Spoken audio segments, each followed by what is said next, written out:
السلام علیکم ورحمت الله وبرکاتو. خدای دې وکړي چې ټول روغ جوړ خوشحاله اوسئ. امید لرم چې ژوند به مو ښه روان وي. نن په دې درس کې ما یو څو جملې یوځای کړي. مخکې درس کې مونږ یو څو لغاتونه لوستي وو، یو څو لغاتونه او یو څو جملې ما تاسو ته لنډ تشریح کړي وو. د هماغه جملو په مربوط، د هماغه لغاتونو په مربوط یو محاوره مې جوړ کړی اوس چې تاسو په هغه لغاتونو باندې ښه پوه شئ. نننی درس زموږ موضوع او هدف یوازې دا دی چې هغه لغاتونه چې موږ په مخکې درس کې لوستلي دي هغه موږ څنګه کولی شو چې یو چا سره خبرو کې استعمال کړو او په یو کانورسیشن کې، یو محاوره کې موږ هغه استعمال کړو.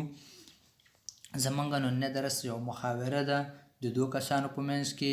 یو لویس نومیږي، بل لغا نومیږي. د لغا او لویس په منځ کې یو کنورسیشن هم جوړ کړی چې تاسو ور باندې لږ ښه پوه شئ او مطلب د دې ویډیو مطلب واخلئ او ستاسو مشکل پې حل شي.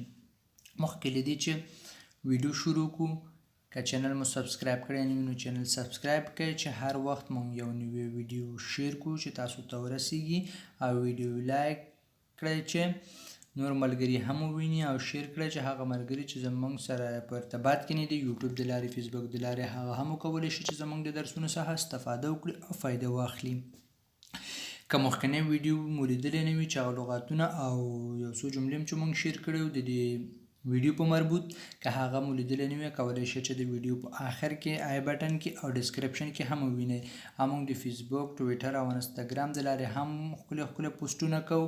که غواړئ چې هغو د لارې هم استفاده وکړئ نو لینکونه په ډسکرپشن کې موجود دي، هغه د لارې کولی شئ چې موږ سره یو ځای شئ. راځئ چې اوس درس شروع کوو. Louis, qu'est-ce que tu écris? Qu'est-ce que tu écris? Qu'est-ce que tu écris? تو څه لیکي؟ Qu'est-ce que معنا څه، tu ته، écris معنا لیکي. Qu'est-ce que tu écris معنا ته څه لیکي. مخکې لوستلو چې écrire وایي لیکلو ته، écrit د تو لپاره یعنی دویم کس لپاره د écrire خاله جاري شکل دی. Qu'est-ce que tu écris معنا ته څه لیکي. C'est لغا ورته ځواب ورکوي. C'est un rapport de stage, je dois le rendre demain. C'est un rapport de stage. دا د سټاژ یو راپور دی. je dois le rendre demain چې باید سبا زه تحویل کړم، سبا زه وسپارم. C'est un rapport de stage, je dois le rendre demain. دا د سټاژ یو راپور دی چې سبا زه باید دا تحویل کړم. C'est un rapport de stage, je dois le rendre demain. سټاژ خو تاسو پوهېږئ چې مخکې مونږ معنا کړی و چې سټاژ د یو فارمیسون په شکل یو کاري زده کړه ته وایي. دا د سټاژ یو راپور دی او زه باید دا سبا تحویل کړم. Louis, mais on est dimanche, tu n'as pas à travailler le dimanche. یعنی معنا دا چې اون دیموش مونږ په یکشنبې کې وو، یعنی نن یکشنبې دی. تو نه پاته خوایلو دیموش معنا ته نه لري یو کار کولو، یعنی په یکشنبې په ورځ تو کار کول نه لري، یعنی کار نه لري چې یکشنبې په ورځ کې ترسره کړي. mais on dimanche مګر نن یکشنبې ده. تو نه pas à travailler le dimanche مګر تو کار نه لري یکشنبې په ورځ کې ترسره کولو لپاره، یعنی نن یکشنبې ورځ ده او تو مجبور نه یې چې باید کار وکړي، یکشنبې په ورځ چوټي وي. مطلب یې دا دی.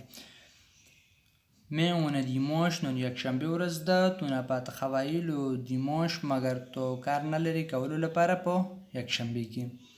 ben si لغه ورته ځواب ورکوي.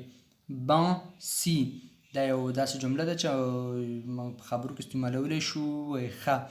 il faut le rendre demain matin à 8 heures. دا ضروري ده، دا اړینه ده چې زه باید دا تحویل کړم، زه باید وسپارم دا سبا 8 بجې. il faut le rendre demain matin à 8 heures. دا ضروري ده چې زه باید سبا 8 بجې زه دا تحویل ورکړم. Bon, si, il faut le rendre demain matin à 8 heures. زه باید سبا 8 بجې دا تحویل کړم. Louis. Mais personne ne te force à travailler le dimanche. Mais personne ne te force à travailler le dimanche. Mais personne ne te force à travailler le dimanche. مگر څوک تا نه مجبور کوي چې یکشنبه په ورځ کې تو کار وکړي. Tu n'as pas l'air de comprendre ce rapport. Je suis obligé de l'écrire. Ça fait partie de mon travail. Tu n'as pas l'air معنا داسې نه ښکاري چې de comprendre داسې نه ښکاري چې ته پوه شلې زما په خبره. Ce rapport دا راپور چې دی je suis obligé زه مجبور یم d'écrire چې ولیکم. ça fait partie de mon travail دا زما د کار یو پارت دی زما د کار یو برخه ده. Je comprends que tu peux l'écrire pendant les heures de travail. Je ne comprends pas pourquoi tu dois travailler le week-end, même si c'est pour un rapport super urgent. Il est sur quoi ce rapport? Je comprends زه پوهیږم چې تو په لیکخیخ تو کولی شي چې دا ولیکي pendant les heures de travail په جریان د کاري ساعتونو مطلب یعنی رسمي ورځ کې د کار په وخت کې تو کولی شي چې دا ولیکي. Je ne comprends pas pourquoi tu dois travailler le week-end. مې زه نه پوهیږم چې تو ولې باید کار وکړي ویکند کې یعنی یکشنبه په ورځ کې. même si c'est pour un rapport مگر دا یو راپور دی سوپر ژون آیا دا کوم یو ارجنټ یعنی یو ډیر عاجل ایمرجنسي راپور دی دا غي نه پوښتنه کوي. il est sur quoi ce rapport او دا راپور په چیش باندې دی چیش موضوع په اړه کې دی. Je comprends que tu peux l'écrire pendant les heures de travail. زه پوهیږم چې تو کولی شي چې دا راپور ولیکي د کار په وخت کې. Je ne comprends pas pourquoi tu dois travailler le week-end même si زه نه پوهیږم چې تو ولې په ویکند کې کار کوي. C'est pour un rapport super urgent. حتی اگر même si c'est pour un rapport super urgent.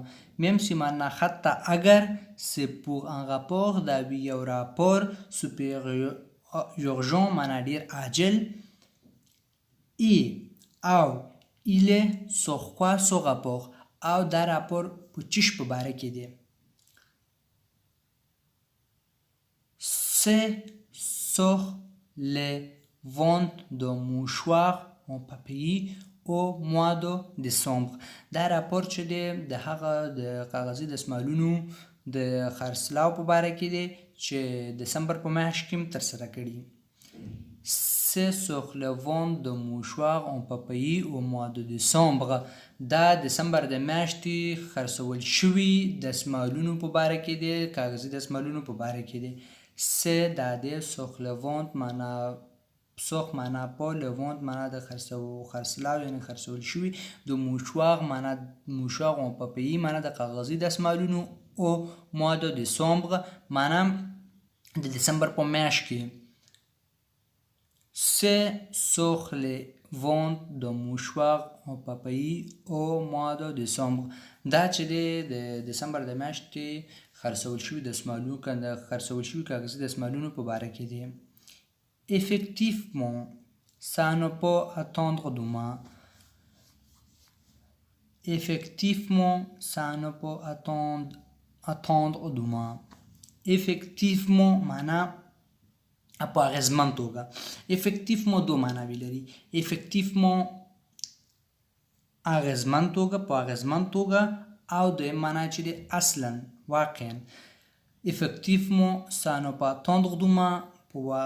اصلا دا سبا ته انتظار نشي کولی چې مثلا دا نشي کېدای چې مثلا دا سبا ولیکي رسمي کار په ورځ ولیکي effectivement ça ne peut attendre دومه اصلا دا سبا ورځې ته نشي کولی چې انتظار وکړي allez معنا ښه sois gentil معنا مهربان اوسه allez ښه sois gentil معنا مهربان اوسه j'ai encore plein de choses à faire زه تر اوسه یعنې زه نور هم کارونه لرم کولو لپاره allez ښه sois gentil معنا مهربان اوسه j'ai encore plein de choses à faire زه ډیر کارونه لرم تر سره کولو لپاره allez sois gentil j'ai encore plein de choses à faire